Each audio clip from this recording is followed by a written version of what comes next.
राजा के यहाँ बुद्ध का जन्म हुआ। पिता ने ज्योतिषियों को बुलाकर भविष्य पूछा।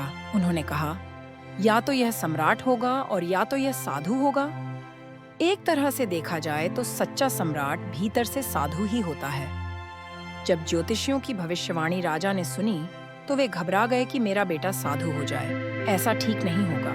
राजा ने पूछा, कोई उपाय बताएं।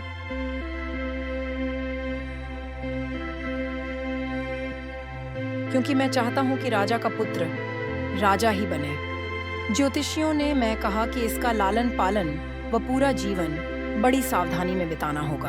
अर्थात आपका पुत्र सिद्धार्थ कभी किसी बूढ़े व्यक्ति को न देखे, कभी किसी बीमार व्यक्ति को न देखे और कभी किसी मरे हुए व्यक्ति को न देखे। जब तक ऐसा होगा तब तक वे राजा ही बने रहेंगे। अगर ऐसा नहीं हुआ तो वे साधु बन जाएंगे।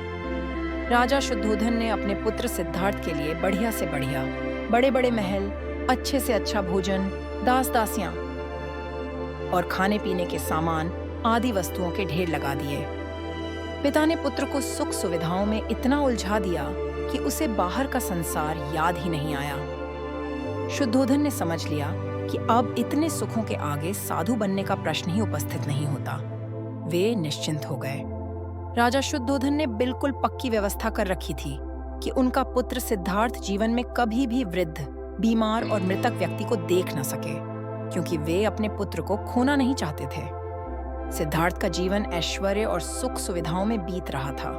उनके जवान होने पर एक सुंदर कन्या यशोधरा से उनका विवाह हो गया। विवाह हो जाने पर शुद्धोधन की आधी चिंता मिट गई। अब तो शादी हो गई। अब कहाँ जाएगा? अब तो मेरा पुत्र बंधन में बंध गया है। अब उसके कहीं जाने का सवाल ही नहीं उठता।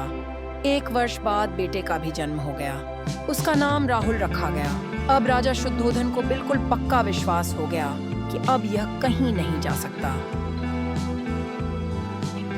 एक दिन सिद्धार्थ ने कहा कि पिताजी, आज तक मैंने कभी अपनी राजधानी नहीं देखी। आपकी आज्ञा हो तो आज देख आऊं। राजा ने कहा, हाँ हाँ, अवश्य जाओ, अपना शहर देख कर आओ। एक सारथी को भी साथ में भेजा गया कि जाओ, राजकुमार को राजधानी घुमा फिरा कर लाओ। फिर भी राजा ने चाक चौबंद इंतजाम कर रखा था कि कहीं चूक न हो जाए। सिद्धार्थ के लिए राजधानी के प्रमुख मार्ग खूब सजाए गए थे, पर घूमते घूमते सिद्धार्थ ने थोड़ा उल्टा मार्ग ले लिया। वे उस मार्ग से गुजरने लगे जहां पर तैयारी नहीं थी, और आज उनको बहुत आश्चर्य हुआ जब पहली बार उन्होंने एक बूढ़े आदमी को देखा। कमर झुकी हुई, पूरी चमड़ी में झुर्रियां पड़ी थीं। वह परेशानी और दुख से बेहाल था। उसकी चाल बहुत धीमी थी। बूढ़े की झुकी हुई कमर को देखकर सिद्धार्थ को एक झटका लगा और सारथी से उन्होंने पूछा,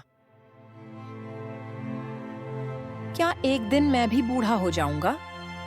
सारथी ने कहा, हाँ राजकुमार, हर व्यक्ति के जीवन में 3 अवस्थाएं आती हैं, बचपन, जवानी और बुढ़ापा। एक दिन तुम भी बुढ़ापे की अवस्था में जाओगे। हे राजकुमार, यह संसार का नियम है। चाहे गरीब हो या अमीर, सबका शरीर शिथिल अर्थात बूढ़ा होता है। राजकुमार सोच में पड़ गया। सारथी ने रथ को आगे बढ़ाया तो कुछ दूरी पर एक बीमार व्यक्ति मिला जो रोगों से घिरा हुआ था। उस पीड़ित व्यक्ति को देखकर राजकुमार का मन बहुत ही दुखी हुआ। राजकुमार ने पूछा, इसको क्या हुआ है? सारथी ने कहा, यह व्यक्ति बीमार है, इसलिए यह कराह रहा है। इस संसार में दुख और सुख दोनों हैं। यह अपने अपने भाग्य की बात है कि कोई दुखी है और कोई सुखी है।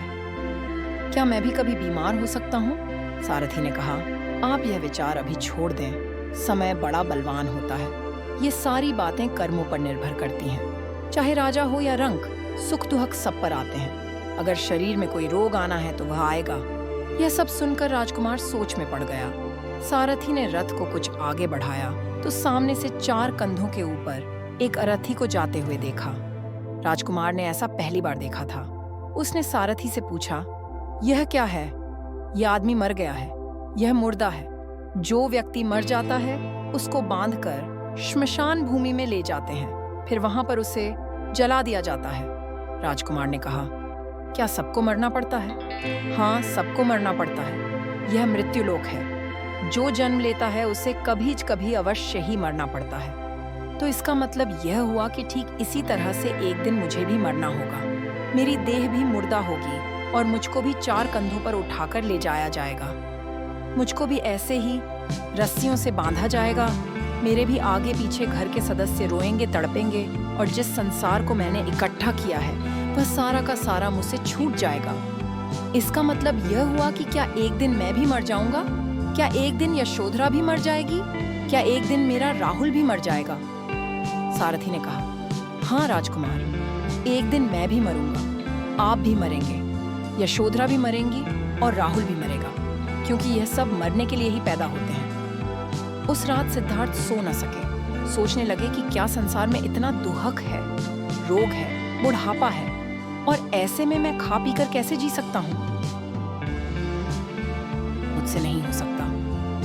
मुझे खोजना होगा उस तत्व को जो दुख, पीड़ा और शोक से रहित हो, जो भय, भ्रम और भूल से परे हो, जो अनंत आनंद से भरा हो, जिसे पाकर फिर और कुछ पाने की इच्छा न हो। सिद्धार्थ वैराग्य के शिखर तक पहुंच चुके थे।